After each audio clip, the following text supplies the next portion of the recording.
Welcome. This is Tom. Mike. AM. In the PM. We're right here, A2DRadio.com. We are live from the Legends Tap Studios here in Burlington, New Jersey. And I would like to say, like every Wednesday, we're brought to you, but no, it's not Wednesday. It is Thursday. And every Thursday, we are brought to you by Gibson Mayer, LLC, your certified public accountant, 215-369-3300, or on the web, GibsonMayer.com. Tom Renone, joined by Mike Mataraki. Mattson Sudi producing for a second. He'll be out the door, and the big dog will take over and show you how to double dip here for a second.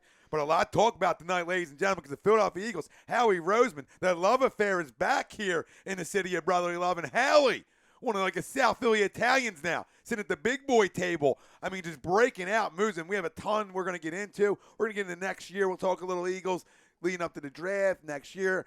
I'm going to throw some Phillies talk in at the end as well. We'll also talk NFL free agency. We'll get into all that, all the big moves, Texans overspending, Raiders overspending, Giants, all these teams not learning, Miami, a lot of people not learning. You can't buy a chip. And the Broncos don't have a quarterback. And a lot of things going on, but we're going to start off with which Eagles signing are you most excited about? And you can vote on our Facebook page and Twitter page, A2D Radio.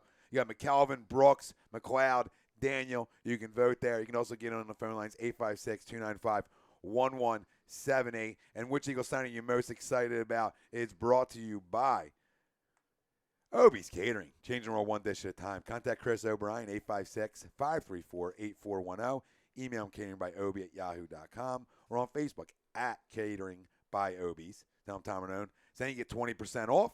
I guess we could probably add Nigel Bradham to that list, too, if people are excited about that. Let us know. People are excited about Nigel. We can add him to the list. But you got to love a linebacker named Nigel. I would assume he can stick a little bit. A little bit, yeah. I would hope. But you got to be excited. We start with just the free agency. We'll get into the trades in a second. We'll dive into that. But just talking about free agency, right? You got McKelvin, Brooks, McLeod, Daniel.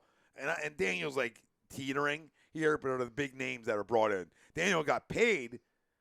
Incentive-wise, can get paid even bigger. He can reach $36 million in incentives, but we'll get into that. Well, what's interesting about Daniel is I think out of all the moves, Daniel was the one that was probably the most predictable. I mean, there were whispers that Doug Peterson wanted to bring Daniel with him from Kansas City 3 weeks ago. These other ones, not even a hint on that. No way, not for me anyway. No. And listen, my favorite is McLeod. I love a safety who's physical, can come up in the box and tackle. He can cover. He's got all the skills you're looking for in a safety. Still young enough to play at a high level. Him and Jenkins together, I'm going to love. That's my favorite of all the signings. Mike? I'm right there with you. I mean, Rodney McLeod, 5 years, $37 million, $17 million guaranteed. This is a guy who was undrafted and came into the league as an undrafted free agent, became a starter year one in St. Louis, and basically proved to the entire NFL that not drafting him was a mistake. His numbers don't necessarily jump off the page at you because of the type of system that he was in and, quite frankly, the fact that he was playing for the Rams. But he did spend some time with Schwartz. Schwartz loves the guy, and every single thing that I've read about McLeod talks about toughness, smarts, leadership, and intensity. And coming from a guy who, you got guys who are just given the great athletic ability and they're stars and they're damn good players. And this guy, like we talked about before we even came on, came from nowhere. Right. Outperformed his teammates that were in front of him. Janoris Jenkins signs a monster deal with the Giants. We got McLeod for half the price at 26 years old. That's a win in my eyes because you don't have to break the bank to get a damn good player because he's going next to a Pro Bowler. Oh, no question. So if this guy's just real good, his game's going to go up playing next to Jenkins. And you get the quote from Albert Breer from NFL Network this afternoon saying that the combination of McLeod and Malcolm Jenkins gives the Eagles arguably the best safety tandem in the NFC. Well, let me tell you why I literally bang like that. Let me tell you why I like him more than Thurman. Thurman, great ball skills, great cover guy. We know that. Converted corner. Trouble coming up in the box and tackle. We were getting gashed by the run. And Jim Schwartz isn't going to allow that. Now you got Jenkins and McLeod. They'll both come up and hit you. And that's what you need. Byron Maxwell, as much as I like Byron as a player, he's not a tackler. So that's going to the corner spot. But I still think you're upgrading as you're going to get physical players as your D-back. So you got to be physical back there. Well, and I think this signing actually helps to serve two purposes. Number one, it shores up that other safety spot, but it now guarantees that Eric Rowe is probably going to be that other starting corner. Oh, he is. So yeah, you can write it now in. Rowe gets to focus through all of the offseason workouts on one position, bettering his cover skills, getting stronger, getting faster, working on the cover skills instead of toggling back and forth in camp between safety and corner and having to work at both of them. No, you're right. You're right. And you come into camp and you have your mindset, hey, you're probably our best corner. Probably better than McKelvin. I like Leotis McKelvin a little bit, but he's probably better. I mean, we're going to need some more upgrades to the cornerback position, but going in, you're right. Rowe's your number one. He's going to go in as your number one and get a focus on that. And the great thing, having veterans behind you, the plan behind you, and bringing in other Jim Schwartz guys, the system, his coaches, every time they go somewhere, a couple of their guys trickle with them at all times to pass on the information. And everybody is, seems to be up in arms at, why are we signing all of these Buffalo Bills? Buffalo sucks.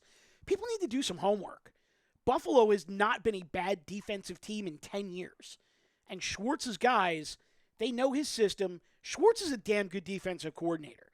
I mean, for me, I would love to see Jim Schwartz kind of, for lack of a better term, give up on the dream of becoming a head coach again and become the next Jim Johnson.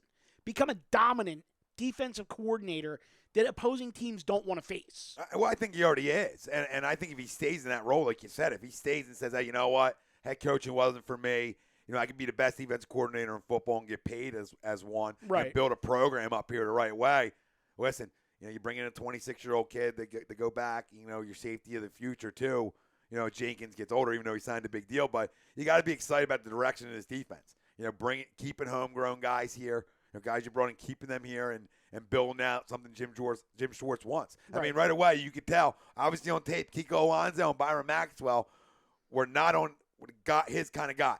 Right. They just weren't. They didn't fit his scheme. And Peterson said today that him and Schwartz and Halley's had great open conversations, open door policies about everything. So it looks like that communication has been really good. Right. And what's interesting about it is how many times have guys left the Eagles and we've just kind of been like, oh, he sucks. He was overrated. He was this. He was that.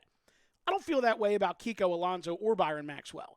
I think Byron Maxwell just, he was a bad fit for the system. And I think Kiko Alonso was never healthy. Those guys go to Miami. Wish them all the best. Thanks for being here for a year. It didn't work out. I had no hard feelings there. DeMarco Murray, on the other hand, we'll talk about that later. Hard feelings is an understatement for DeMarco Murray. But what are we addressing him now as? Oh, he's a crumb. The crumb. Big time. I mean, just scumbag.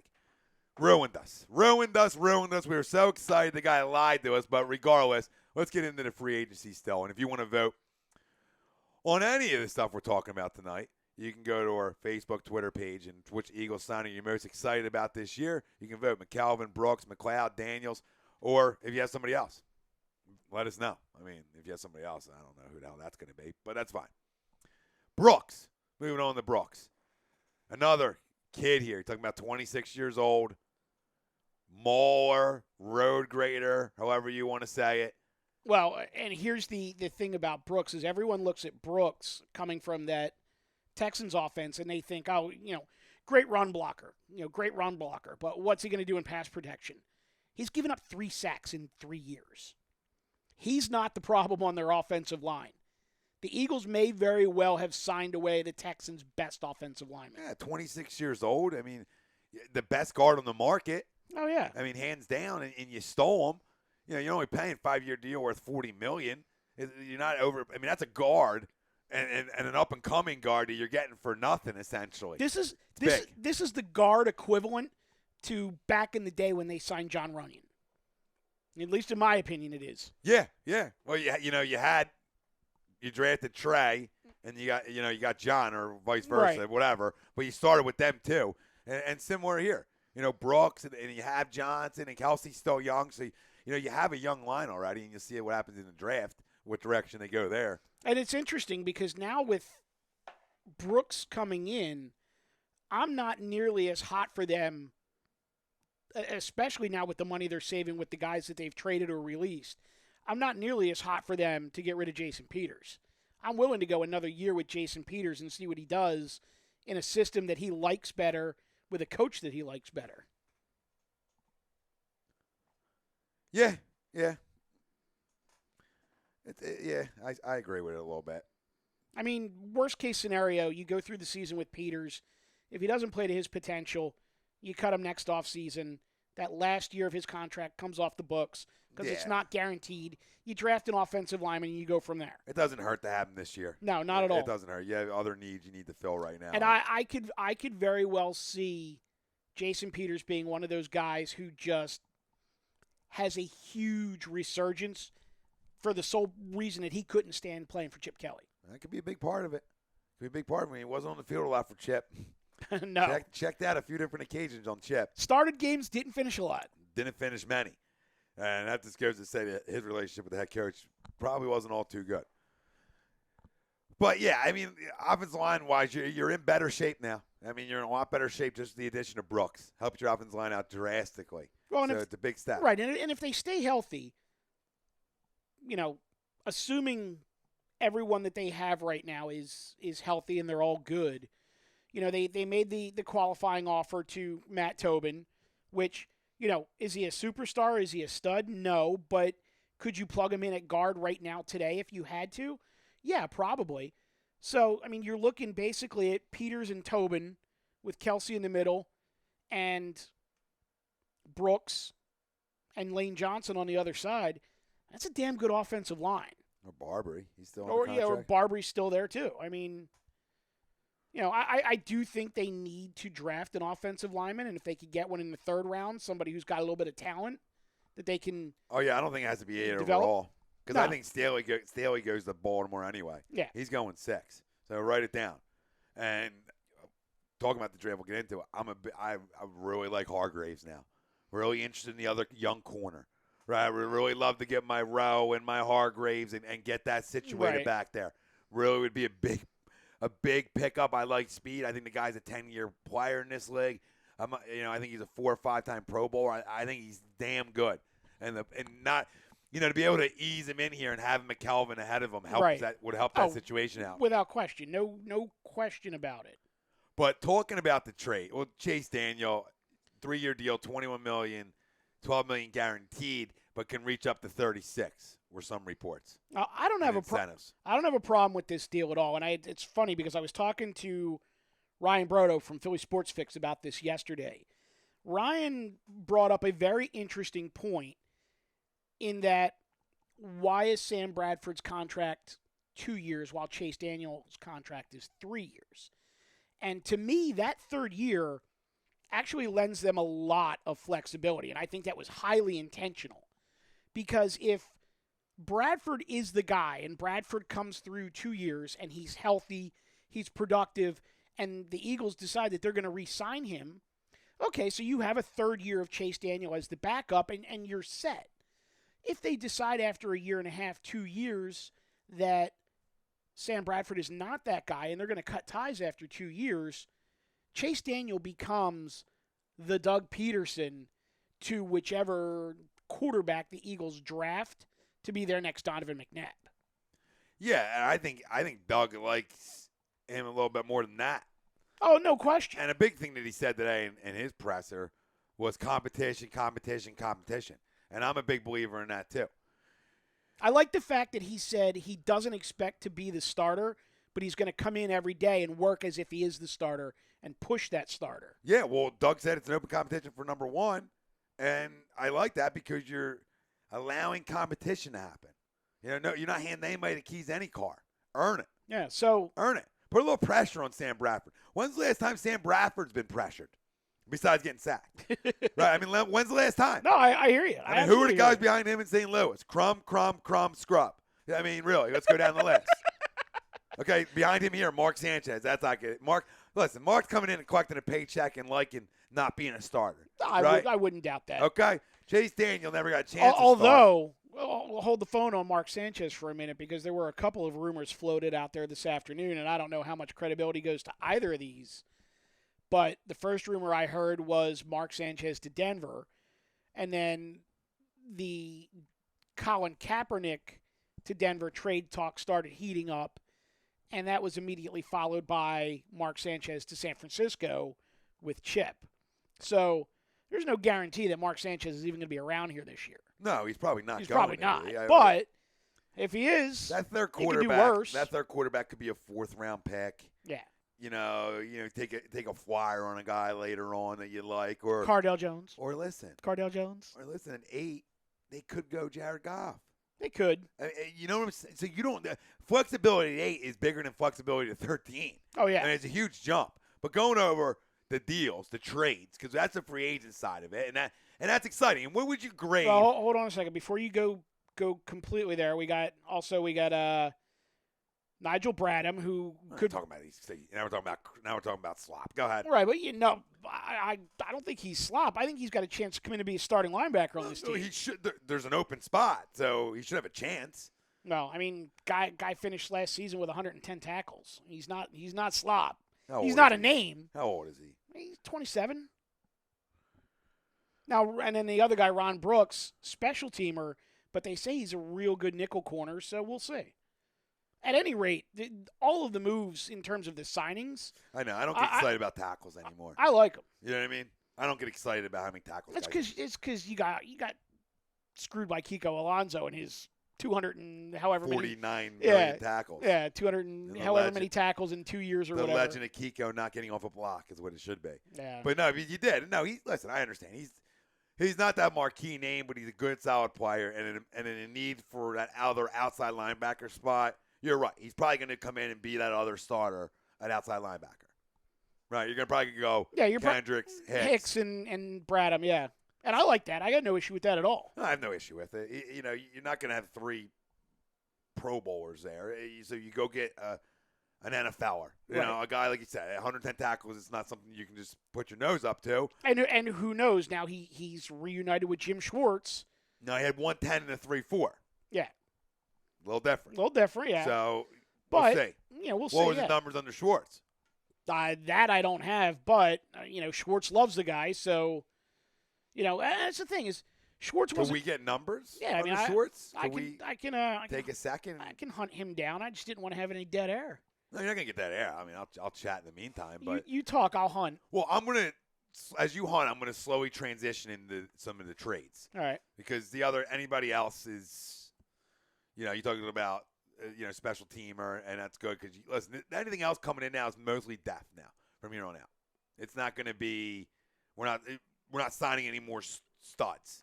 I think that's over. Can we agree on that one? Oh, yeah. I mean, you don't think there's any splashes coming, do you?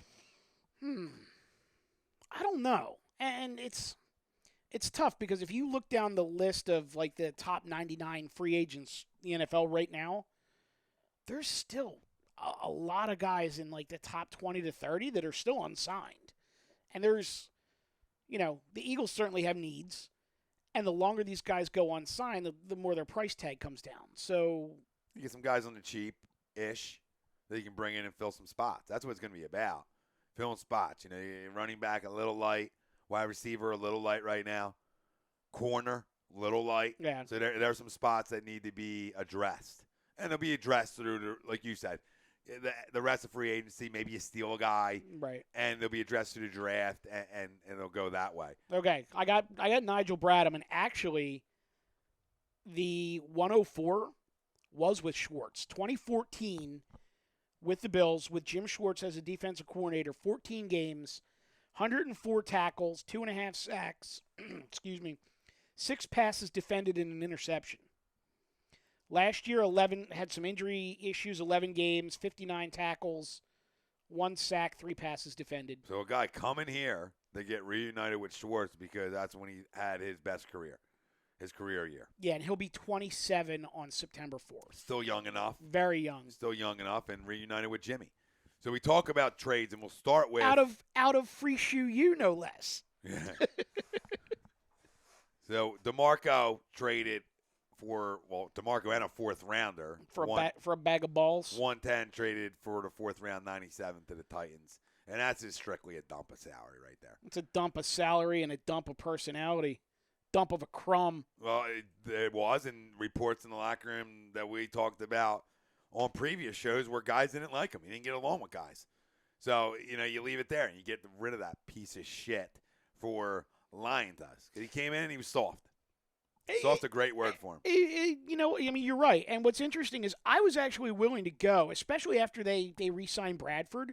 I was willing to go another year with DeMarco Murray and just say, you know what? Maybe last year you sucked because of Chip Kelly's offense. We got a real, offensive coordinator coming in this year, a new offense. They run a lot of stuff from under center. I was willing to give DeMarco Murray another year. And then he went down to Tennessee after the trade and ran his mouth. Now, screw you. You're done. You're crumb. See ya. Yeah, and two others, Kiko Alonso, Byron Maxwell, traded to the Dolphins, and the 13th pick traded for the 8th pick. So you jump up. Now, that's –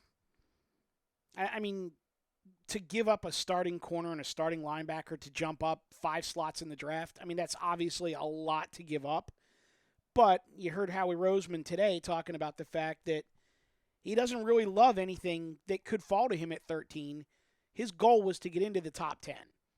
And he got into the top 10 and got rid of a whole lot of salary in the process. Jumped in the top 10, get himself even more wiggle room here. You got to figure some other picks. Yeah, you got to figure some of that money's going to go to Fletcher Cox, and that's fine. Well, the money dump's the biggest part of the deal, and jumping up to 8 and jumping up to 8 again. Like we talked about before, flexibility is huge, and it gives you an option that if you want to go up another spot or two, the price tag isn't going to kill you to go up that, to move up even more if right. So. But now let me give you the flip side of that, though. You're sitting there at 8, and let's just say for whatever reason, those first 7 picks occur, and there's just literally nothing there that you want that you think won't be around in later rounds. You could take that 8 and turn that into a second, a third, a fourth this year, and just keep bolstering your squad.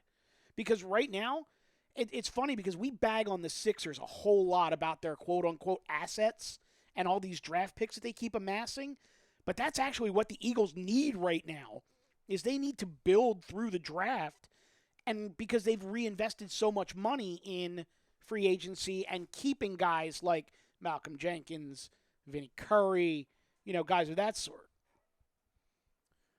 Well, there's a lot of options you can do with it, but what I like Hargraves there. Obviously, you would love the guard in that spot. I'm a Laquan Treadwell guy. No. No? No. The one thing I don't want is the running back. No, I don't want Ezekiel. I don't want Elliott. I don't want Henry. I just don't want a running back that early. To me, running back. I would be all over Derrick Henry that early. Running back, yeah. I don't like it that early, but I could see the Derrick Henry. And he'll be Fat Eddie Lacy again in 2 years. Maybe, or he'd just be a moose knuck, and we're not lied to. What, did you just say moose knuck? Moose knuck. He's a big moose knuck, and we're not lied to. All right, that's the part we need to isolate. Moose knuck. Moose knuck. That's that guy's a grown man, but I'm also in agreement that I'm not. Now I don't like drafting running backs in the first round. Now you can get a stud running back in the NFL 3rd, 4th, 5th round these days. Honestly, there's gonna be guys on other teams that are available too. I would love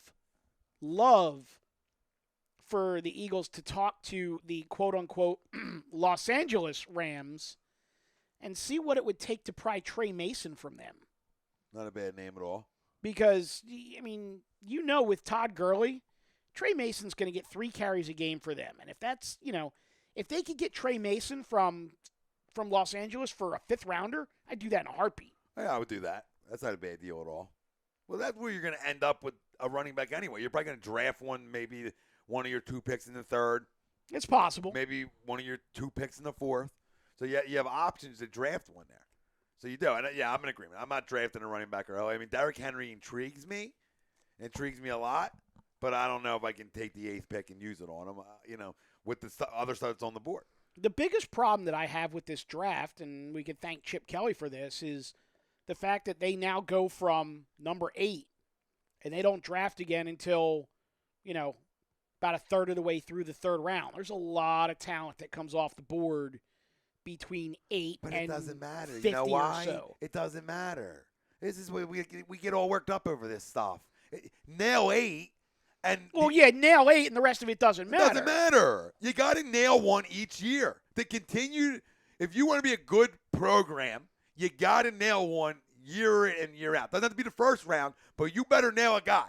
You better get out of your 7 picks. You better have one stud each year, or you're going to be in a lot of trouble. Actually brings up an interesting question. Stud. I'm not talking about this guy's on your I hear team. what you're saying. Stud. All of the, call it goodwill, that has been rebuilt by Howie Roseman for Howie Roseman this week. If he goes out there and he just fumbles number 8, where does it go from there? I mean, is he right back in the shit can? Yeah, because listen, what good is it to get assets and not capitalize on your assets? Or not know how to use them. Right. You're in trouble. You're in trouble. You better nail 8. Or if you move up, whatever. I mean, Sam Bradford's here. I think Sam Bradford's here. I don't think he's going anywhere. But Cleveland still want him. Because I won't go to 2 to get Wentz. No. Oh, yeah. All right, and guess what, mister? You can play safety or corner. You play corner here, babe. Right. Because you're an athlete. And you're going to be a 10-time Pro Bowler this guy was going to be. That's how good I think Ramsey is. I go to 2 not for Wentz. I don't get cute there. I go to 2 for my best player on the board. Tom, hey. Well, let's say. Ask Tom Arnone who his best player on the board is. Well, yeah. I mean, I think we've established that. But let's say they get Maybe through. we didn't. Let's say you get through. Let's say you get through 5, right? And say Wentz is gone, but Goff is still sitting there at 6. Do you move up 2 more spots and get Goff and just say, okay, this is it. We got our 3rd string quarterback, and we're going to develop him for 2 years, and we'll develop him for 2 years behind Bradford. Year 3, he'll be ready to go with Chase Daniel behind him. I don't know. See, because I'm not sold on the quarterback. That's the thing is, and I was talking about this a couple weeks ago. Is I'm not sold on Wentz or Goff, and the one quarterback in this draft that I actually would love to take a shot at, which I mentioned his name, Cardale Jones. I wouldn't take a shot on him before the 4th round. If he's gone before the 4th round, whoever took him overpaid for him. Listen, real quick. Getting away from the QB for a second. Right, I want to get back to Ramsey and talk about a possible deal here, hypothetical stuff. You don't often come into a draft where a corner, D-back, whatever, is a guy who could easily go 1. Like is one worthy. Right. That doesn't happen. That's Chuck Woodson status. That's when you get guys that could go 1 and the defensive back right. as D-back, that's big time talent. And for me, that wins. That translates. So if you like Chase Daniels so much, if Chase Daniels your guy, Doug, right, and you're going to pay him your guy kind of money, I have no issue with trading Sam Bradford right now for the 2nd pick of the draft. Zero problem with that at all. Yeah, but does Cleveland do that? If we start getting in Cleveland's head, we become dumber. Yeah, no shit. Listen, you're not just giving 8. You're not just giving 8 in Bradford. You're gonna have to probably give up a 4th, maybe one of them 3rds. But I do it if what I believe in Ramsey is he's that damn good that I do it because I'm nailing this one. I am nailing it, and I can bring him into camp and see where he fits better. Is he better as a safety or corner? But whatever, he's talented. Doesn't matter. I understand that. But if they're going to do that, they're going to expect him to start year 1. The moves that they made this week should dictate to you that they don't intend to draft him. I mean, they now have a starting defensive backfield. Why? How the hell does that move make it seem? Leotis McCalvin?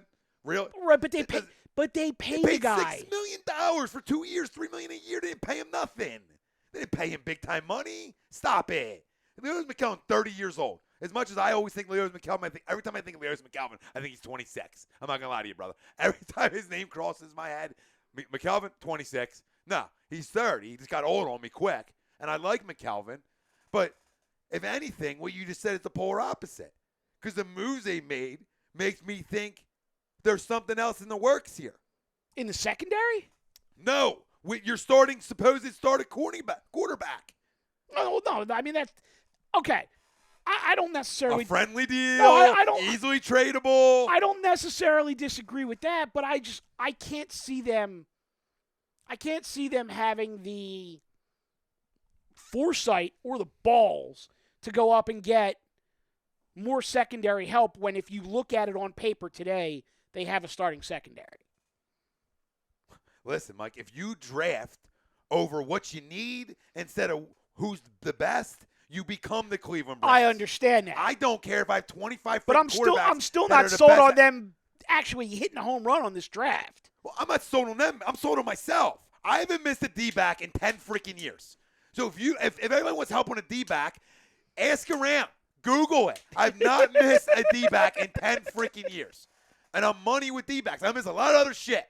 With the defensive backfield, I can smell it, and I'm not the only one smelling this guy. No, I get it. And if he's my guy. I did the mock draft the other day. I don't agree, disagree. I had him 1 overall, and not because I think Tennessee's going to take him 1, because I think he's better than Tunsil. I think he's more talented. I don't have a problem with you putting him number 1 overall. I just don't think the Eagles are going to make that jump for him. Well, no shit. That's why before I said hypothetical, and completely hypothetical, that would you make that kind of move, that hypothetical move? Would you consider that? Well, now, here's the thing. Go back to the first part of your hypothetical. Could I realistically see them trading Bradford for the number 2? Yeah, I mean, I could. But I think if they did, they're taking Wentz. Okay, bad franchise. I mean, that's I'm just being realistic here. I think the only way they move all the way up to 2 is to take the quarterback. Wow. Yeah, wow. Disservice. I mean, I know. Disservice. It is a disservice. Carson Wentz and his baby hands don't excite me. Okay? That's Goff with the baby hands. They're all baby freaking hands. Okay? They're all 11 inchers. I want Ramsey, and I'm willing to give you my supposed number 1 quarterback for him, and I'll toss you a 3rd rounder too, because I'm that confident in this kid being a goddamn game changer. I'm that excited about it. And that leads us in. You want to do some of these? No, because I'm going to take a break out of here. All right, cool. I was going to go breakless, as they say, shirtless. But no. But, I mean, it's exciting hypothetical. That's how much I love the guy. And I know that on paper right now they have their 4 starters. Yeah. I'm in complete agreement of that, and I have no problem with it. I have no problem keeping Bradford. And I'll tell you this, though. Sometimes you got to get cute. The name that everyone keeps forgetting about because he was injured very early in training camp last year that I actually think could wind up starting this year over McKelvin is Ja'Cory Shepherd. I mean, the entire team was in love with him during OTAs and the first week or so of camp last year. Then he blows his knee and he's gone for the season. I could very easily see him being a starter in that secondary too. Yeah. Torn ACL. Mm-hmm. Well, I was wondering if that was before we were talking about it the other night, if that was Evans or Shepherd. Ja'Cory Shepherd, Shepherd. I said Shepherd. I wanted to make sure that's who it was. Yeah. That's another name. There's kids. Now, Biggers is gone, right? He's a free agent. Yeah, Biggers is gone, and I would love to see them bring Nolan Carroll back. I think he's going to get offers elsewhere. But yeah, he visited Dallas today. No, you know what? Once you visit the big ball, stay there. Yeah, I was going to say, him and Cedric Thornton, just go because you know what? The same thing applies to Dallas. It applies here. Yep. Cowboys players come here. They suck. Eagles players go there. They suck. You can stay there. We're not going to swap anymore. As much as it's fun stealing from the enemy, like it was last year, anybody who sleeps with their, we'll get into that. On the other side, what the hell are we going to talk about on the other side? We're going to talk about a lot. We'll talk about next year. We'll preview next year for the Eagles as constructed now. We'll also get into a little NFL free agency, talk about things going around the league. If we have time, we'll get in a little Phillies chat. We'll do it all here on Tom. Mike. AM. In the PM. We're right here at HUDRadio.com. And this last segment was brought to you by the Sports Outlet for all your sporting needs. Located 703 Black Horse Pike, Glendora, New Jersey, 856-939-2030. Or on the web, sportsoutletinc.com.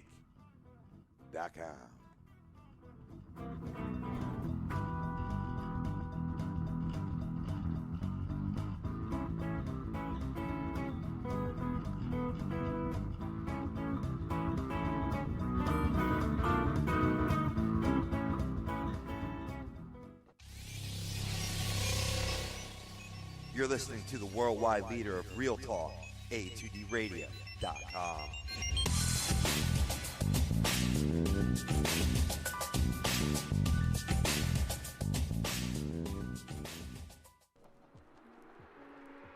A2DRadio.com is sponsored by Romeo's Termite and Pest Control. Family owned and operated, Romeo's only employs the safest, most effective methods to rectify your situation. Whether it's at your house or at your commercial residence, no matter what the concern may be, they'll get the job done. Raccoons, squirrels, bed bugs, termites, you name it, they'll take care of it. Satisfaction guaranteed. Give them a call at 856-341-3927 or look them up on Facebook at Romeo's Pest Control or visit their website at www.romeospestcontrol.com, your local pest control provider.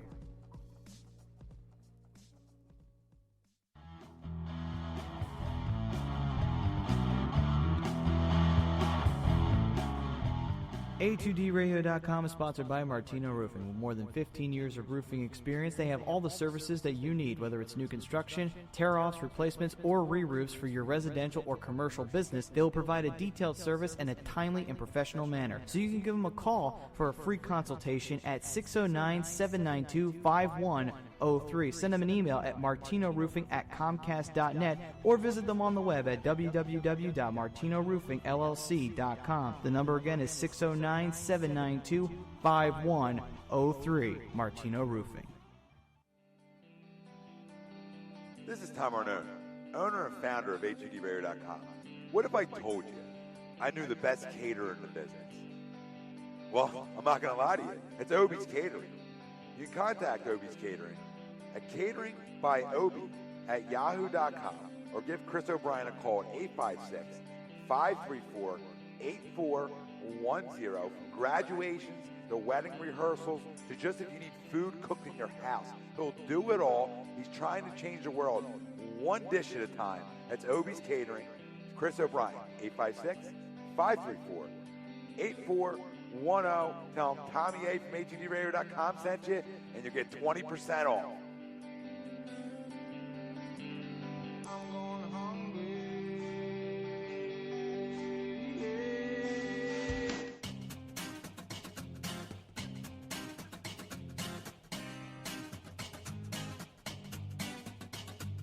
A2DRadio.com is proudly sponsored by Gibson Mayer LLC Certified Public Accountants. Gibson Mayer, located in Yardley, PA, is a leading accounting and business consulting firm with a proven track record of handling critical issues with expertise across many different industries, including construction, distribution, hospitality, manufacturing, real estate, service trades, merchandising, professional services, and professional athletes. Give them a call at 215-369-3300. That's 215-369-3300. Your initial consultation is always free, and if you tell them that Tom and Mike from AM and the PM sent you, you'll receive 15% off all income tax services completed by February 15th. That's Gibson Mayer LLC Certified Public Accountants, 215-369-3300, or visit them on the web at www.gibsonmayer.com. That's gibsonmayer.com.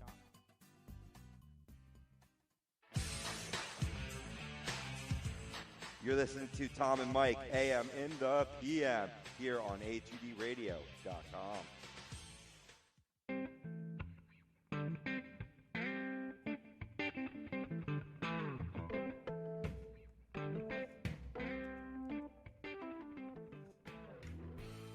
And we're back. Tom, Mike, AM. in the PM. All right, here, A2DRadio.com, the worldwide leader of Real Talk. And we took a little break, and before the break, we touched on to start the show off on which free agent the Eagles signed were you most excited about. And you can vote there on our Facebook page, Twitter page, Instagram, YouTube, Pinterest, Tumblr, Tinder, Match.com. You can swipe right. Swipe right. All A2D Radio is how you can find us, and you can vote on which Eagles free agent are you most excited about. And it's McKelvin, Brooks, McLeod, Daniel. I was McLeod. Weren't we both McLeod? We're both McLeod, We're both yeah. McLeod, so we agreed on that, and we had fun with that. We're going to move on to a little bit previewing next year a little bit. Granted, we're really early. We got to still go through a draft process, still beginning of free agency, but just looking over their depth chart and the outlook for 2016 for the Eagles. Tommy, before you go there, we do have some breaking news on the NFL front. The New York Jets, who lost starting running back Chris Ivory to the Jacksonville Jaguars, have signed Matt Forte. Interesting, because there was a lot of talk about Forte staying in the division and going to Green Bay. Matt Forte is officially a New York Jet. Well, good for Matt Forte. Jets, good signing for them. Definitely a good signing for them. But, the Eagles Outlook 2016 is brought to you by the Philly Sports Bar, 31 South Black Horse Pike in Runnymede, New Jersey. 856-939-4322 on the web, phillydiner.com. And you can get on all our social media just search A2D Radio. And you can find us when we get on the phone lines, 856-295-1178. So looking over a little depth chart right now, and you're starting with the wide receiving position, the two starters, Matthews, Aguilar. They move down. You have Peters, Barbary, Kelsey, Brooks, Johnson. That's that. Your tight ends, Ertz, quarterback, Bradford, starting running back. The often injured Ryan Matthews. You got to wonder at this point with the running back situation, are we going to see Kenjon Barner get a shot, or you think they're looking outside the organization for more running back help? No, I think they're looking outside the organization. Free agent or draft? What do you think? Maybe both? Maybe both, because you're going to want to run into camp with at least 5. Oh, yeah. You know what I mean? Coming into camp. So you figure maybe one free agency, maybe one in the draft. So maybe you can see 2. It's possible. I mean, they have their camp bodies. They signed a kid out of Lafayette who, camp body. They have the kid from Villanova, that Kevin Monangai, who actually was pretty impressive last year in training camp and got signed by another team and then released. They re-signed him. But, yeah, I mean, if they wind up going into the season with their 3 running backs being Ryan Matthews, Kenjon Barner, and Darren Sproles, it might be in a little bit of trouble. Might be. Or we could be lied to again and it go the other way. And the 3 of them have good years. Right? I mean, last year we came in and we're a bunch of giddy freaking schoolgirls. And we were all geeked up. We're going to pound the rock, pound. And we were freaking lied to. I maybe this year we're not. I actually think one of the keys to the offense this year is going to be a guy who's been here for a while and has never really gotten a lot of play, and that's Trey Burton. Because I could very easily see Trey Burton transitioning into that fullback / H-back role that Doug Peterson and Andy Reid like to use in Kansas City, where guy's going to get 2 or 3 carries a game, but he's going to be catching the ball out of the backfield quite a bit and used as a lead blocker out of the I formation in a pro set. Yeah. Can he block that well? I don't know. I mean, they used him a little bit in those types of situations towards the end of last year when, brings up a good point, though. You go back to having a fullback on the well, roster I mean, now. they're going to have to go back to having a fullback on the roster unless they would use one of the tight ends that way. I had actually heard some whispers a couple weeks ago that they were actually looking at Chris Gronkowski, 4th, 5th rounder, Gronk's little brother, fullback coming out this year. Not a bad name. No. In terms of fullbacks. Well, and it's a name. Yeah, it does have a name with it. But, yeah, I mean, you're talking over the starters, and I think the offense is solid right now. Not overly excited, but I think they're solid. No, I mean, they could move the ball. Yeah, I mean, does Aguilar take another step? I mean, right now, you're looking at Matthews, Aguilar, and Huff. And, I think Huff's gone. And that's it. I don't think he can be. You don't think so? How? You're going to go down to 2? That's a lot of fill-ins. That's a lot of fill-ins. You're going to run with 8. We got to see what they draft and whether they sign another free agent.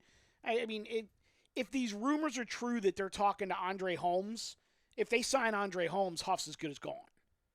And the kid out of Vanderbilt that got a little bit of play at the end of last year, that Jonathan Krause, supposedly Chip and Pat Shurmur love the guy, and if he gets a chance to impress Doug Peterson, maybe he becomes that 3 and Huff's gone. I mean, honest to God, I honestly think the fact that Josh Huff can't hold on to the ball and the fact that he went to the University of Oregon, he's going to be gone. I don't think he is.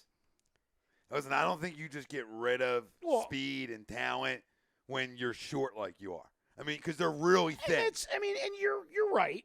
They're thin. I just wonder if he's another one of quote unquote Chip's guys that they clear out. You can't bury the full body, in one day here. It takes time. You got cut off the legs and yeah. I mean, it's going to take time to get rid of the whole stench that comes with Chip Kelly.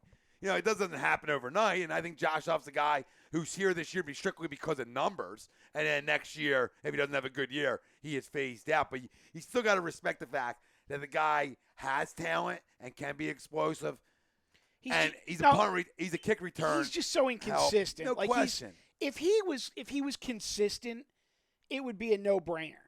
Because this guy, he's shown flashes in the return game and as a wide receiver that he could do some damage, but he's just so inconsistent in terms of, A, does he show up, and when he shows up, is he catching the ball? Is he holding on to the ball? The guy, he's a wide receiver, and he just doesn't have good hands. Well, you didn't have Jonathan Krause behind him and Freddie freaking Martino, okay? I don't know why Chip and his staff last year were so enamored with Freddie Martino. I mean, the guy couldn't even make the Atlanta Falcons yet, but they're all in love with the guy. But that's the whole point, is you only have 3 right now, and we'll see what they do free agency. And maybe Huff is a guy. You mean you're not high on Shontavious Jones out of Valdosta State? No. Come on, man. Not big on him. Xavier Rush. I'll take me a little Xavier Rush. Xavier Rush sounds like a professional wrestler name. Well, listen, if there's a part on this roster that's the thinnest, there it is. Oh, if there's an opportunity for a kid to make the team, it's wide receiver. No right? question. Because running back, as much as Matthews is hurt, right? You still have Matthews, Sproles, and Barner, guys who have gotten legit NFL touches in this league. Even Barner had some NFL touches down the stretch last year. You're talking about Krause, okay, maybe he's a 4th or a 5th on a team. All right, but now let's take it back to the last segment, though. If they're that thin at wide receiver and Treadwell is there at number 8, how do you not jump on him? It's tough. It's tough to pass that up.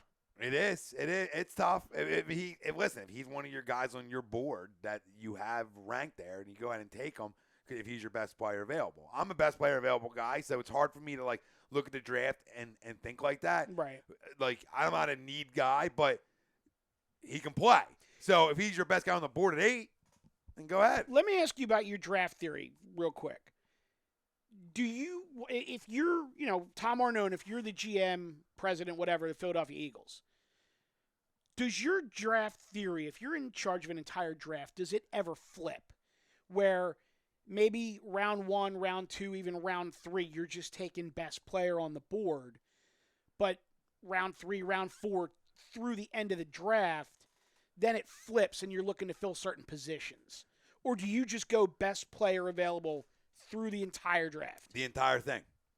I don't stop. If I draft 3 corners in a row, then so be it. I'm not going to get crazy. You can't get crazy and overdo it. Right. Where you draft in the same position. No. But you do have to have a little bit of mixture of a little need. But early on, like you said, first, second, that's best player available. Best player available. And then maybe in the 3rd, 4th, and later on, you can start saying, well, I have 5 corners. I really like this kid. Right. I'm too deep there. I'm not going to have a spot for him. Who's my next guy?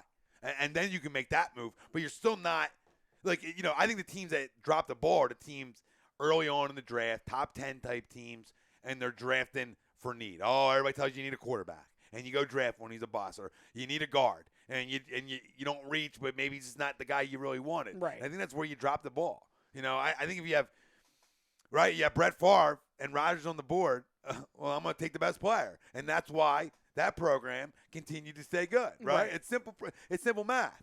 You can't get away from who's the best guy because that best guy can be a franchise carrier. Right. You have 2 bookend tackles, but number 1 overall, Tunsil, and that's your guy. You take Tunsil then. Oh, yeah. And you figure it out from there. That's how I work. I'll figure it out. I'm not worried about egos because what did Doug Peterson come in and say today? It is about creating competition. Right. And if you're creating competition, you draft the best players available because they're the only ones who can create competition. Crumbs, Mikey. Crumbs don't create competition. Crumbs don't create. You know what? We need to hang that on the wall in here.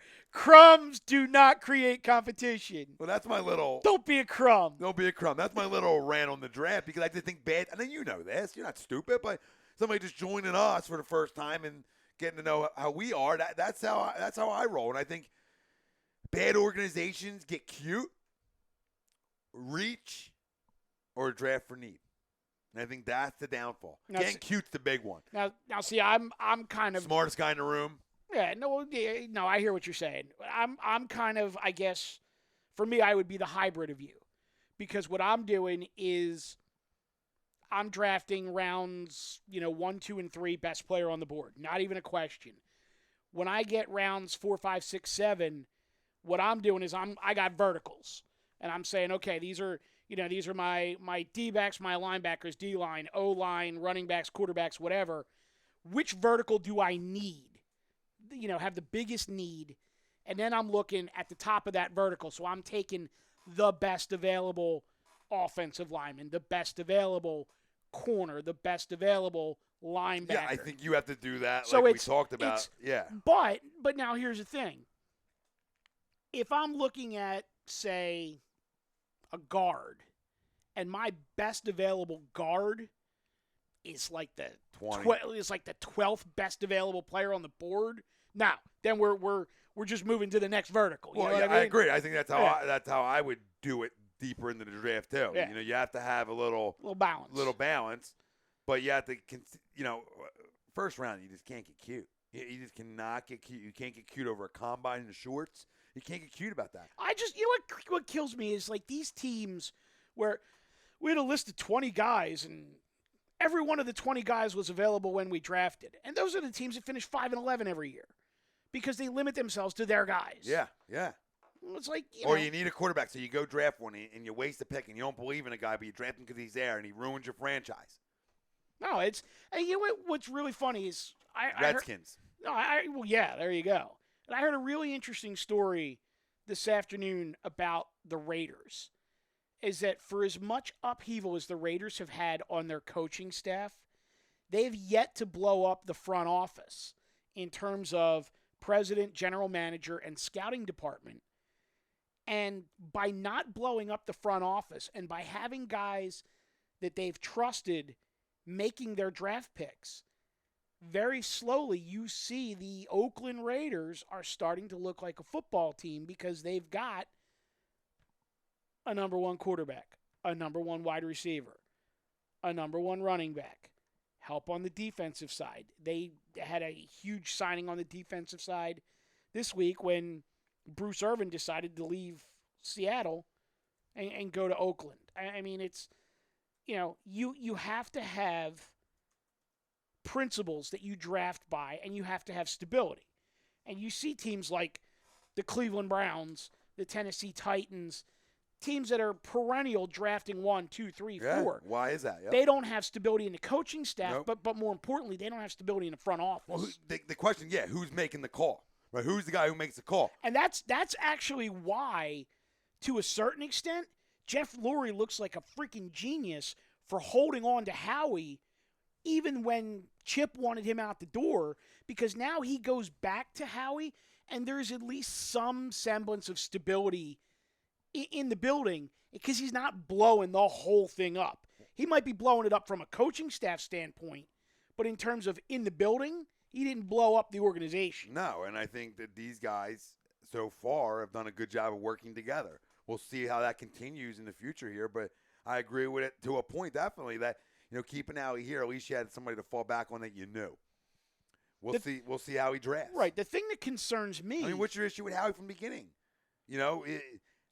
We don't know him. How good of a guy on draft day is he? Right. Right. And that's what we got to find out, because we see that he can do these other things.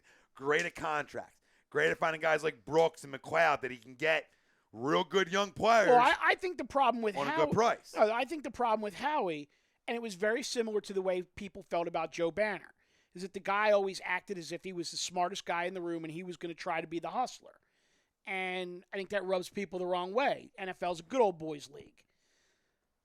Maybe now Howie's got a little taste of reality here, and he's made some moves over the last week that look real good for the Eagles, but they're also fair to the teams that he's dealing with.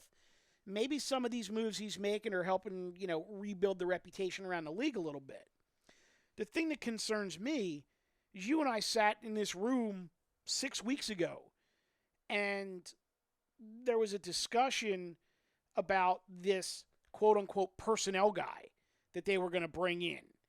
That when they had the press conference to introduce Doug Peterson, there was all this talk about, there's going to be another personnel guy that comes in and works with Howie. And we were tossing around names, everybody from Bill Polian to Ron Jaworski to everybody in between. Now all of a sudden, you're not hearing about this personnel guy. So does that mean that it's 100% Howie's show? And if it is, are we okay with that? Looks like it is. It certainly does, at least But it looks like on the surface. This is what I'm thinking, okay? I think Doug and Jim have a big part in this. I really do. I think they have a little more power than we might think they do in terms of these decisions. In terms of the guys they want? Yes. I think they're going to be working together. And I think over time, once Doug becomes that coach for a little bit, he's going to have a little more influence, almost like Andy did, but without the hat. Right. Make sense? And I think he's getting a little bit of that now. I think Doug's been around enough coaches, damn good ones, enough good players, and Jim too, right? I mean, we trust in Jim Schwartz. I mean, out of all three of them, who's your most trustworthy guy? Oh, Jimmy, Schwartz, exactly, right? Yeah. Second, Howie, because we have a little bit. I think, that we can go back on some good picks, some bad ones, but we can go back some picks and say, okay, a tiny track record. As in that position, I mean. Right. Doug's the only one who's the unknown because we just don't know. He hasn't been a head coach. Right, but you look at the free agents they just signed this week. McKelvin, McLeod, Bradham, Brooks. They're all defensive guys, and they're all guys that Schwartz knows. And look at the quarterback they brought in. And the quarterback, yeah. So it's, basically the... Did you hear this guy talking about the one... Chase? Did you hear this? Yeah. Have you heard him? I mean, 6 to midnight. Are you kidding me? I mean, the love affair, which I'm fine with. They have a great relationship. I'm great because you want to bring guys in who know your system and can help Sam out. I think it's a big thing that create competition, but you have a guy who knows the system, the translations, the wording, and can help your starter out get through that learning curve quicker, right? That's the kind of guy you want. But when he talks about him, the athleticism, the ability to throw the football, I mean, it's a love affair, which really gets me back to Theo Bradford then. I like Sam. But I will deal him all day for 2 for Ramsey. Or 3. Give me up to 3. Wherever. Give me up there to draft him because, listen, to be realistic about it, the guy's probably going to get hurt at some point. You don't sign Chase Daniel to big-time backup money if you trust in the one. No matter how much competition you're trying to create, you don't do that if you trust in that one that much. It's interesting because I think they trust in his ability, but you're right. They don't trust in his No, how can you? You can't. I'll be crazy to sit here and say he plays 16, he slings for all 16. Listen, you got a journal at home? Write down 3. Start with that number. That's a stone-cold lock that he's missing at least 3. And I like Sam. All talent in the world. Now, this offensive line better. Does that help out? I don't know. But you got to have a backup. And you got to have a backup you trust. I just don't know how much did Bradford on the cheap, still Sanchez, still under contract. How much of this is just lip service? And, they talk about how much they love Sam, which helps the what? Well, yeah. Helps to throw it out there. Yeah, it's the public perception is that if they're going to tell the public how much they love Sam, they're also telling other teams how much they love Sam. And Doug said at the Combine, we talked about everybody. Everybody's there in one spot. It's great. Maybe people don't love Carson Wentz. Maybe the Browns don't love him. Maybe they don't love Jared Goff. Maybe they would rather get an extra pick, move back a little bit, and because they think they maybe can get their guy at 8. I'm just saying. No, I mean, anything's possible. Right? Because I want to find a team that wants to get cute. That's what I'm looking for. Which one of you geniuses up in the top 4 want to get cute? Because that's the target I want. I'm going to go get you. That thinks like Chip thought. Right? Who's the guy who thinks like Chip about Bradford? Where's that guy? Because I got to find him. they get my guy Ramsey. That's the end all be all. That could be Chip himself. Yeah. Where's Chip drafted? 7? 6? Yeah, 7. 7. Right. So it's one pick. Baltimore, San Fran, us now. I think it is. Ah. And we talk about Baltimore's taking Staley, so that's done. Yeah, that's I pretty don't like much a Notre done Dame deal. players anyway. I don't touch Notre Dame players. He was offensive lineman at Notre Dame, right? Yeah. Okay. You didn't answer me, so I'm like, oh shit, maybe I got the No, school wrong. no. I was just got another Twitter alert, but it's not an NFL thing. Can I just tell you, my phone, seriously, and you and I talk. I'm gonna pull back the curtain here a little bit. Let our audience in on one of the things you and I talked about the other night. Setting up the Twitter alerts between Adam Schefter and Ian Rappaport. My phone seriously has not stopped with the Twitter alerts since like 4 o'clock Wednesday morning. We're literally almost at like 40 hours almost of just non-stop Twitter alerts between, news that they're breaking and stuff that they're retweeting from like Garofalo and other NFL sources. I mean, it's unbelievable. These guys, seriously, I don't think they sleep. They really don't. No, it's a long day, man. And then you got Mort, like Chris Mortensen doing his like chemo and his treatments and stuff like that, and he's still tweeting the Mort report. It's like, good Lord. It's got to be the craziest day in the world for those guys. It does, and it all leads up to it. It's like anticlimactic probably for him a little bit. But it'll be interesting to see where they go from here, Mike. It will. I mean, gun to your head today, you got to call the Eagles record in 2016. Where are you going?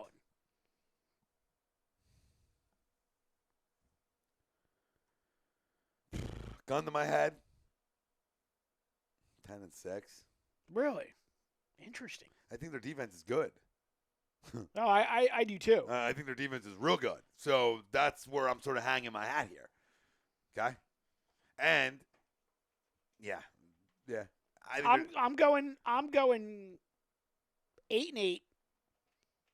If they bring another running back in who really kind of turns it on, a little bit of juice, they could take that 8-8 to 9-7 or 10-6. And this division is still going to be wide open. That's why I go 10, because I just think the division's weak. You're going to wind up with Nick Foles quarterback in the Dallas Cowboys because Tony Romo's not going to be healthy. Kirk Cousins got his money, so now he's going to fall flat on his face. Yeah. And the Giants. You like that? You like that? I like that. The Giants, I don't know how to feel about them. Giants spent a lot of money last couple days. Yes, they did. Defensive side of the ball. Which needed. Which is crazy to me given that their new head coach is an offensive guy. Well, I think it's smart business. Yeah. As much as I hate them, it's smart business. You know your offense is in decent shape, right? Not great shape, but okay. They can put up points, right? They're going to throw a ton of picks. But, that defense was atrocious. I love what they did with Victor Cruz too. I mean, they had him over a barrel, but then they kind of came back and they said, "Look, you want your $8 million? We'll start you at $1.5 million. We'll give you $5.5 million in very easily attainable incentives. You got to stay healthy and be on the field." Easy enough. Stop banging everybody. Yeah. Put it away. Lock it up for the season. Lock it up. Lock it the hell up. But listen, I think 10-6 is I'm a freaking optimistic son of a bitch. And when I look at the defense side of the football, I see attack, and I see talent there to attack. And I hope that these hundreds of less plays that they go through at the beginning of the season, and they can because listen, the first 8 games of the season, this defense was good under a shit Billy Davis. Oh yeah, right. And they were turnover machines. They create a lot of turnovers. Can they create turnovers consistently through the season? If they can create them consistently, and we think that we can put up points offensively, why can't they be 9-7, 10-6? But again, who's the 8 pick? Well, or the 2? No, I hear you. Who's that 8 pick? And I'll tell you this. I mean, for me, Treadwell, and I get really geeked up, and I said, Jesus, now we're sling happy. Had they lost that game to the Giants at the end of the season, and finished with the 3rd place schedule instead of the 2nd place schedule, I might be 9-7, 10-6, right there with you. I just Listen, babe, it's I tough- love tough travel schedule. time. Yeah, but travel time is good for the kids. Oh, It's good for I'm people. not even worried about the That's where travel you time. bang. I That's just where you think bang on the road. We talked about I think this. I think the opponents are just. I mean, it's a higher level opponent It is, playing but you know the how this goes. second place schedule. You got Yeah, it's you play who they put in front of you. Yeah, but it's just so weird year to year. You don't know. Like you get that first place schedule, and ends up you get some crumbs and some slop because teams have Injuries, gone, and flip. I mean, and, look. yeah. I mean, you get. Look at the Raiders are a better football team today, right? Oh yeah. Okay. You get them on your schedule early. You think, oh, still young, improving. Now you get them on your schedule, like, ooh, that's a scary game. The Raiders are going to come out and throw for 400 on you. Yeah, and now they got a little D. Quill Mack, Averill, I'm going to come get you. Yeah. So now you're like, okay, so you don't know that schedule, how that's going to work out, injuries. So I don't dive into it yet, but there's still a lot to see. This is unfinished, but gun to my head right now, 9-7, 10-6. I mean, they're right there at the top of this division because I think they're all mediocre teams. Yeah. No, I mean I'm not hating on that. It's the one thing that blows my mind about this whole scenario is, all this turnover on the coaching staff, including your head coach. You're. Isn't that like the year you do win, though? Yeah, but I If mean, you're gonna win. basically you release your so-called number one running back, and just all this turnover. Yet there's not one part of me that doesn't think, they're still okay. Are they going to be spectacular? Maybe, maybe not. You never know. But there's not a single part of me that sees them at 5-11, 6-10, even 7-9. I mean, at worst, this is an 8-18. At the very worst. I agree. Listen, there's a lot, like you said, talent still out there on the board. Oh, no question. I'm just looking through some guys right now. Did you hit that top 99? Yeah, You see a whole bunch of guys that are still available. I got a name for you. I got a really good name for you. What do you think about Eric Weddle? No. I like Weddle, but I like Weddle too. I'm But down in like the 50s right now in the rank. go ahead. I got a wide receiver for you. Talk to me. What do you think about Anquan Bolden? I love him. I was hoping that was the name that you were going to give me. Just a professional, hard-nosed. You get that veteran, not that Miles Austin veteran. You get a grown man veteran. Oh, Right? my Anquan Bolden with arms the size of your thighs. Easy. Catches everything. Makes life real easy on Bradford. Brings the ability to catch everything to a bunch of kids who couldn't. Oh, and Right? you want your downfield blocking of Riley Cooper? There's your guy, Anquan Bolden. He's Listen, a beast. he's I a would monster. I would take him in a heartbeat. I don't care how old he is. No, I mean, you're talking about a year or two for the guy. Yeah. You're not breaking the bank on him. And he's a winner. He's a big time winner. Big time winner. I mean, come on. You know what other name I like? And this is a guy, I just like this guy, Stephen Tolk from Detroit. Detroit I've linebacker. always liked him. Tackle machine. Injuries a little part of it, but tackle machine. Wouldn't mind bringing a guy like that in, just for depth behind Hicks. No, I like him a lot, actually. I really do. And If Brent Grimes' wife could shut up, I wouldn't mind taking a flight well, on and him too. it was funny because that was actually one of the things that I kind of initiated some discussion on social media Did the you other like day. that post? Did you like I that did. post I today? did. But I once the rumors kind of were started about Byron Maxwell going to Miami, and then it came out that to make room for Maxwell, they were going to release Brent Grimes. I turned around and I said, okay, well, why are we not talking to Brent Grimes then? I think it might have been Wilson who was said something about you don't want to bring him, you could bring him in but not his wife, something like that. Yeah, well, I said there's ways to shut her up. There is ways to shut her up. I said it might be time to let her walk in free agency. Oh yeah, Brent. I like that a lot. I mean, she's killing your market, brother. You're a big time. You're so athletic. You're a freak athlete, and you're 32. You still have another year or two in the time to get some money. And Philly's the hometown. And it'd be a good spot for you because we're in need of more corner help, and you get him on the cheap, and he's a good player. Just leave your wife in Just Florida. leave her in Miami. Why does she want to come here? Let her bang everybody she wants. You just go collect another paycheck, babe. Come on up. Leave her down in free agency. She was talking about shooting up. Watch bullets fly into a Miami reporter. She's a mess. She just needs to be banned from Twitter. Yeah, well, She is a Twitter bully, no you wouldn't question want about it. You wouldn't want to bring her to an NFL banquet, right?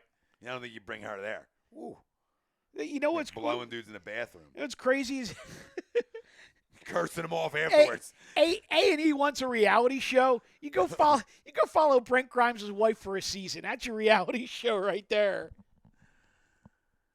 So, yeah, I mean, other positions we already have. So that's just some of the list that's still out there. But what we'll do is, let's see. I'll look the full top. There we go, full top. So I know where guys went. That's what we're looking for here. That's what we're looking for. Why don't they not have – there they go. Vernon's had that big deal with the Giants. That's a lot of money. That's 5 years, $85 million. Ooh. Well, and that was that really honestly that really surprised me when I know the Dolphins, that they went out and they got Mario Williams, they got Kiko, they got Byron Maxwell, but for them to take the transition tag off of him and let him go, that really surprised me. Yeah, I didn't see that one coming. I did not see that one coming. I really thought that they would hold him there. That's sort of you can't ever tell this time of year, and the teams are going to over freaking pay to try to win now, and we've seen firsthand where that gets us. Nowhere. Right, Mike? Nowhere. On the other side. Well, first off, you're listening, and hold the hell on. I know what I'm doing here. I don't know what I'm thinking. On the other side, we'll get into this regular NFL free agency, talk about some of the guys off the board, some of the guys still available, dive into that a little bit. We'll talk a little DeMarco Murray, a little Jeremy Maclin. We might also, if we have a little bit of time, a little Phillies convo. But don't hold your breath on that one. I'm not going to make you hold your breath because the chances are slim. But, hey, 5 in a row. And they're mashing. They haven't lost in 6 because they tied today, which is great. That's why spring training's a joke, because you can tie. So that's all you need to know about that one. But that's going to happen on the other side. This is Tom. Mike. AM. In the PM. Right here, A2DRadio.com. And this segment was brought to you by Martino Roofing. More than 15 years of roofing experience, proudly serving Sewell, New Jersey, Pennsylvania, Delaware, and the South Jersey area. 609-792-5103. Or on the web, Martino Roofing, LLC.com.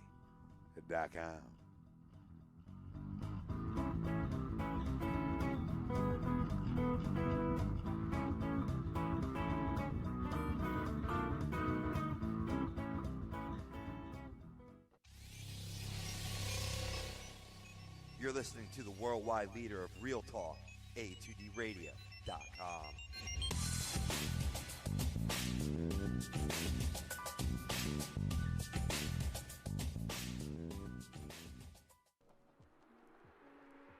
A2DRadio.com is sponsored by Romeo's Termite and Pest Control, family owned and operated. Romeo.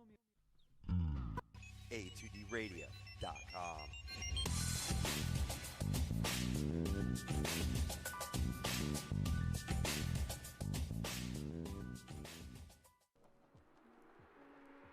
A2DRadio.com is sponsored by Romeo's Termite and Pest Control, family owned and operated. Romeo's only employs the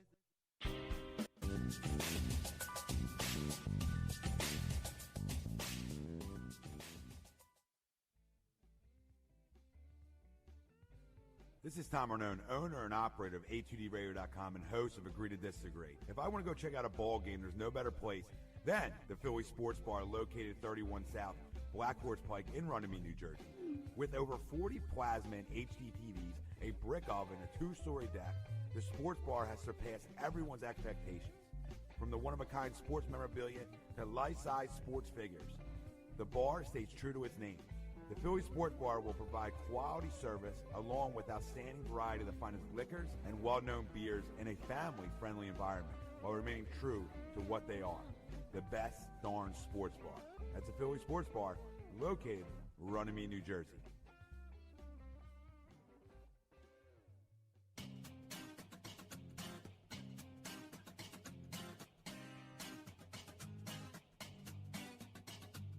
A2DRadio.com is proudly sponsored by Gibson Mayer LLC Certified Public Accountants.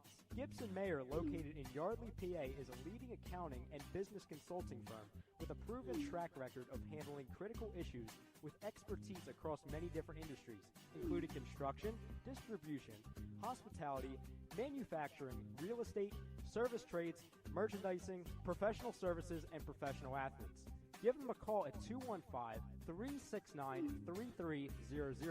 That's 369-3300. Your initial consultation is always free, and if you tell them that Tom and Mike from AM and the PM sent you, you'll receive 15% off all income tax services completed by February 15th.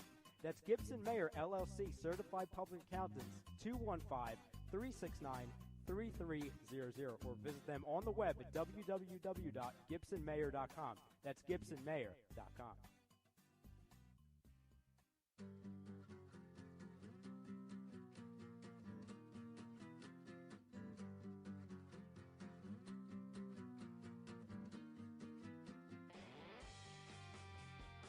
Hey guys, Rob Hovia here from Fantasy Dominance Now in the Hockey Happy Hour with a quick question.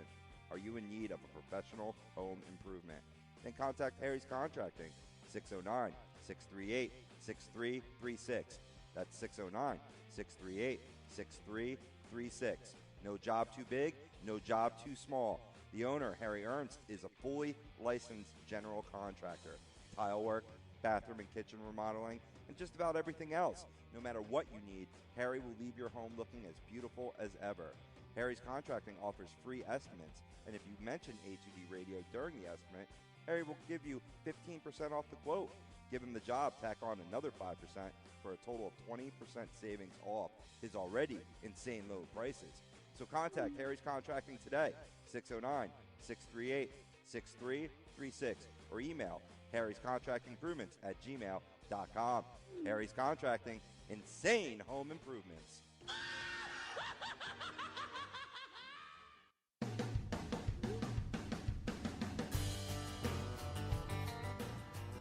You're listening to Tom and Mike, AM in the PM, on a2dradio.com.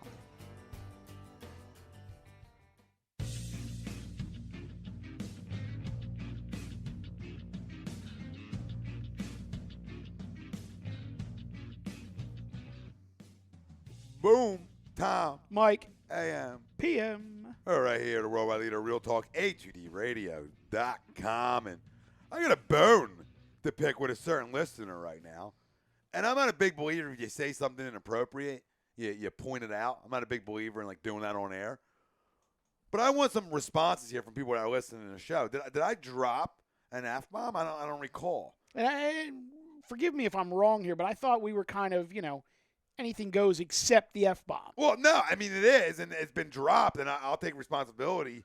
I've said it, a few times. I'm not consistent with it, but I didn't hear it. I do say it often when I'm not on air, so it easily could have been part of the conversation accidentally, but I want people's feedback. I didn't say it. I might have said freaking NFL. I don't believe I dropped the FU in there, but Hit us up, 856-295-1178. Yeah, sure. Let us know if we cursed on air. No, don't. But Or not. Sweep said I did, and, I believe in the guy. I don't recall saying it. But listen, if you're just joining us and you missed the beginning of the show, well, guess what? You can replay it. That's why we're better than everybody else. You can replay it. And you can get in on the action. Which Eagles signing are you most excited about? McKelvin, Brooks, McLeod, Daniel. Let us know. Facebook, Twitter, Instagram, YouTube, Tumblr, Pinterest. The whole 9 A2D Radio is how you can find us. And this segment, NFL Free Agency, is brought to you by, Harry. Harry's Contracting for professional home improvement. Mr. Mustang. It's no longer Mr. Mustang. You can email Harry at Harry's Contracting Improvements @gmail.com. That's Harry's Contracting Improvements @gmail.com. Or just give him a call, 609-638-6336. Let me tell you something. That right there might be the best read of my history. I've had a few. That one felt really clean with Harry. Come on, Harry. Give us another 6 months, babe. Love to have you back. All right, don't miss out. Really? Because I may have to see your Harry's Contracting and raise you a Gibson Mayer LLC. You're a certified public accountant. Why are we Gibson right now? We finished with him. Get the hell off of Gibson. I like Gibson. I know you do. Go Romeo. All right. Come on, give me a Rome. I'll give you a little. Rome's a great guy too, Romeo. Give me that. Oh, you want the clean copy? I like your want style. I do want the clean copy. The plastic copy. By Country Dawn did that. Final segment brought to you by Romeo's Termite and Pest Control, your local termite and pest control provider. Family-owned and operated business. Give our buddy Mark Romeo a call at 856-341-3927 or visit them on the web at pestcontrol.com. I think you got me. Oh, I don't know. I mean, it's debatable. It's tight. Frank Vespi saying no F-bomb. Thanks, Frank. Appreciate the insight, brother. I didn't think I did it. Swoop's best friend helping us out. Yeah, we know Swoop. We got Swoop and Sweeps. Swoop telling us no, Tom, and Sweep saying yes, Tom. I'm getting divided. I'll have to listen to the tape. Sweeps might be hearing what he wants to hear. We'll have to study the tape later. I do love me some Sweeps, though. Oh, he's the best. I love the input, though. You know what I mean? If I said I do apologize. Actually, no, I don't. I'm not getting in the whole apologetic game. But free agency, Michael. So, according to our friends at NFL.com, the best 5 moves of the free agency period so far, Mr. Arnone, very interesting. 2 of the 5 are a team that we just talked about, the Oakland Raiders. Number 1, Kelechi Osemele to the Oakland Raiders, 5 years, $58.5 million. Number 2, which I completely disagree with, Jason Pierre-Paul returning to the New York Giants, 1 year, $10 million. To me, there's no way that's the number 2 best move of the free agency period so far. Number 3. What are they saying because he's matched up with Vernon? Maybe, but creates one-on-one with one hand. Yeah, Rodney McLeod to the Eagles, 5 years, $37 million. Number 4, Bruce Irvin, also to the Raiders. And you talked about that with Irvin and Mack. I mean, they're going to be tough. Out of big names, that's the biggest one to drop. Oh, yeah. Because of the matchup nightmare. No question. In Oakland now. And 4 years, $37 million. And then number 5, one of the names that we talked about earlier as well, Chris Ivory to the Jags, 5 years, $32 million. You know what's crazy? Doug Martin back with Tampa Bay. It's just surprising to me. I almost thought that his time wore out there a little bit. He had a good year this year. I think I get it. But had he not had the big rebound year this year, I think I would have definitely sided with you. I think he digs playing with Jameis. Maybe that's it. I think that's I'm like sure it helps. That's got to be like the quarterback running back combination going forward there. Let me ask you a question. Now, the top 10 names, right? Mm. Malik Jackson, Werner, like him, Martin, Irvin, Pierre-Paul, Williams, Weddle, Trevathan, and Jenkins, Janoris Jenkins. Which one's the best signing? Now, Weddle not signed, obviously, so number 8 not signed. Run the list one more time for me. Malik Jackson, right? Oliver Vernon, Osmilly, say his damn name, Martin, Bruce Irvin, Pierre-Paul, Mario Williams, Danny Trevathan, and Janoris Jenkins. And because Weddle's not signed, I'll throw Matt Forte in there because he's 11 on NFL.com's top 99. That's tough, man. I love Trevathan. I think Trevathan. Back with John Fox. Yeah, I think that's a real strong move. Malik Jackson. I think it's got to be one of the two of them. It's got to be Malik Jackson or Trevathan. So far, I like Malik, but I just don't think there's enough talent defensively in Jacksonville.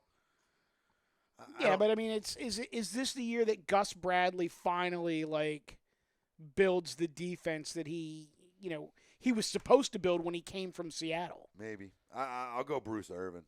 I think that's I mean, don't get me wrong. That's a strong move too. It's a real strong move. I just think when you can go get, we've seen in the Super Bowl when you can go get, you create havoc, and with them two bookends, oh baby. The only thing I worry about with Bruce Irvin is the reputation. He tends to take some plays off, and it's fine. The motor's a little inconsistent, so we'll see. We will see. I mean, for the money, though, you didn't pay that crazy. No, 4 years, $37 million. 4 years, $37 million is a steal. The Raiders, again, have agreed to a 4-year deal worth $40 million, $20 million guaranteed to cornerback Sean Smith. That's a great deal. That is a great deal. Great deal. I love Sean Smith, and when he came back for Kansas City this year, they got a lot better. Jeremy Lane, cornerback, signs with Seahawks. 4 years, $23 million, $11 million guaranteed. Titans, and here is a guy who is the prime example of a guy who broke the bank in a contract year. Last year with Miami, Rashard Matthews, who has not done squat-ha in his entire career until last year. 3 years, $15 million with the Titans. Yeah.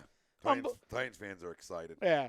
Titans also signed center Ben Jones to a multi-year contract. Vikings signed guard Alex Boone, who could not wait to get out of Cleveland. Chiefs signed linebacker Frank Zombo. The Falcons signed wideout Mohamed Sanu to a 5-year deal worth $32.5 million. That's a lot of money for Mohamed Sanu, and you're expecting him now to come in and be a number 2 opposite Julio Jones when he wasn't a number 2 opposite A.J. Green. So that's a lot of money there. This is the one that bothers me. The Lions re-signed Tahir Whitehead to a 2-year deal worth $8 million. That's $4 million a year. Tahir Whitehead was one of the guys, like you were talking about, Stephen Tulloch from the Lions, that you'd like to get your hands on. I really wanted them to get Tahir Whitehead. So, Cedric Thornton, 4-year deal with the Cowboys, $18 million. Bye, see ya. Don't let the door hit you in the ass. That's more money we'll have for Fletcher Cox. The Giants signed former Redskins linebacker Keenan Robinson, 1 year, $3.5 million. And finally, the Patriots preparing an offer sheet for Bills wide receiver Chris Hogan. Ew. Bills will have 5 days to match the offer. You know what? Here's what's going to happen. Belichick is going to get his hands on Chris Hogan, and he's going to turn him into the next Wes Welker, Julian Edelman, Danny Amendola. Maybe Chris freaking Hogan. Real quick, right, on the way out the door here. We're talking about, I spoke about last night that, has there ever been a player in Eagles history that's been brought in here that was more of a lie than DeMarco Murray? And by lie, I mean a guy, like I said last night, a guy who loved contact, physical, the whole package. NFL leading rusher, signed to a boatload of money. There was a whole thing behind it. We stole him from the arch enemy. We were feeling good. No, we were. DeMarco lied to us, the crumb. But is there a bigger name here in Philadelphia that you can think of that tops him? Ricky Waters was productive, boys. So Ricky was a great signing. Ricky Waters was the absolute epitome of a guy who overcame everything in Philly because, he had his game 1 in Philadelphia became for who, for what. And then, like you said, he went on to be highly productive. I don't know. People want to say Mike Mamola. He was a draft choice. He wasn't a free agent. Other people will say Nnamdi Asomugha. Nnamdi Asomugha was the most sought-after free agent during that lockout. You can't blame the Eagles for taking a shot on him. Geez. Honestly, Tommy, I scratch my head over that. I really do. Yeah, I don't think there's a bigger one. Because, it was a lie. It was a stone-cold lie. In terms of a skill position, back in the day, offensive line, they brought in Ron Salt, who was, an all-pro offensive lineman with the Colts. Expected him to be the anchor of the offensive line here. He was soft. He was fat. He was out of shape. Maybe on a little bit of a nose candy type of thing. So, who knows? But, no, just in terms of a guy as a wide receiver, running back, tight end, quarterback, no. I honestly cannot remember someone coming in with that much fanfare who was just complete slop. Soft. Oh, yeah. Checked out. Well, big time. Took the money and ran. Big time. And I don't mean ran the way we needed him to run. Ran the other way. Literally. Ran the other way. He lost more yards than he gained. Not even any professional pride there either. Come on. Granted, yeah, you got paid and you don't like the offense and you don't like the coach, but just your professional pride. In that last game of the season against the Giants where he takes that handoff. And he goes 53 yards to the house and comes over to the sideline and he's hugging Pat Shurmur and this and that. Brizgalov, we don't talk about hockey on this show. I know. Well, that's why the text I got. Brizgalov, stop it. I'm talking Eagles. Has there been a bigger one for the Eagles as we check out on tonight's show with literally 30 seconds left? There's been nobody. That is the biggest one. Oh, by far. Easy. And it's just easy. Crushed us. Maybe, And he also slept with his best friend's girl in college. You Crumb. He's crumb. a crumb. As soon as that happens, he's a crumb. Listen. For Tom, Mike, AM, in the PM. right here at a2dradio.com. I'd like to thank our producer, Tom Arnone, as well. And our show is brought to you by Gibson Mayer LLC, your certified public accountant. 215-369-3300. It's tax season. Get your taxes done. Get them done. Or on GibsonMayerLLC.com. Thanks for listening. Peace. We'll see you soon.